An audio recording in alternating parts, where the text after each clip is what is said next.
నా తండ్రి వ్యవసాయకుడు. యోహాను సువార్త 15వ అధ్యాయం 1వ వచనం.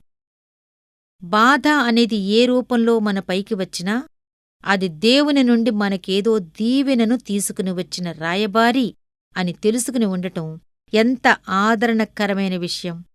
లోకరీతిగా చూస్తే అది గాయపరిచేదిగానూ నాశనకరమైనదిగానూ ఉండవచ్చు. కాని ఆత్మీయంగా అది ఆశీర్వాదహేతువే. మనకు గతంలో లభించిన అనేకమైన దీవెనలు బాధల ద్వారా, ఆవేదన ద్వారా కలిగినవే. ప్రపంచం పొందిన అత్యంత విలువైన బహుమానం పాప విముక్తి. ఇది ఒక మనిషి పొందిన ఘోర శ్రమ, వేదనల మూలంగా కలిగిందన్న విషయాన్ని మర్చిపోకూడదు. మన పైకి వచ్చే ప్రతి కత్తిరింపులోనూ మన కొమ్మలు, ఆకులు ఆ పదునైన కత్తిదెబ్బలకు తెగిపడినప్పుడు ఈ మాట జ్ఞాపకం ఉంచుకుంటే మనకు ఆదరణ కలుగుతుంది. నా తండ్రి వ్యవసాయకుడు. డాక్టర్ విన్సెంట్ ఒకసారి ఒక ద్రాక్షతోటకు వెళ్ళాడు. అక్కడ నోరూరించే ద్రాక్షలు అన్ని వైపులా గుత్తులు గుత్తులుగా వేలాడుతున్నాయి. ఆ తోట యజమాని అన్నాడు, నేను నియమించిన కొత్త తోటమాలి పనిలో చేరగానే ఖచ్చితంగా చెప్పేశాడు, ఉన్న ద్రాక్ష మొక్కలన్నింటినీ కాండాలు మాత్రం మిగిలేలా నరకటానికి అనుమతి ఇయ్యకపోతే తాను అసలు నా దగ్గర పనిలో చేరడమే కుదరదని.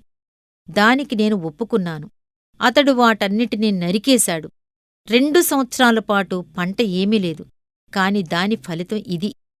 ఇలా కొమ్మల్ని కత్తిరించటంలోని అర్థం క్రైస్తవ జీవితానికి కూడా వర్తిస్తుంది.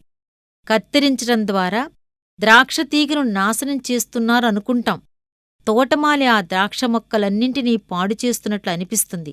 కాని భవిష్యత్తులో ఈ కత్తిరింపు వల్ల దాని జీవితం ఫలభరితమై గొప్ప ఫలితాలను ఇస్తుందన్న విషయం మనం తెలుసుకోవాలి. నొప్పి అనే ధర చెల్లించకుండా ఆశీర్వాదాలను కొనుక్కోవటం అసాధ్యం. వాటిని సాధించటం కోసం మనం కొంచెం శ్రమించాల్సిందే. సంతోషంతో కలిసి 1 మైలు నడిచాను.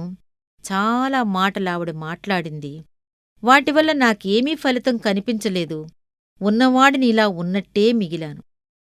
విచారంతో కలిసి 1 మైలు నడిచాను. ఒక్క మాట కూడా చెప్పలేదామె.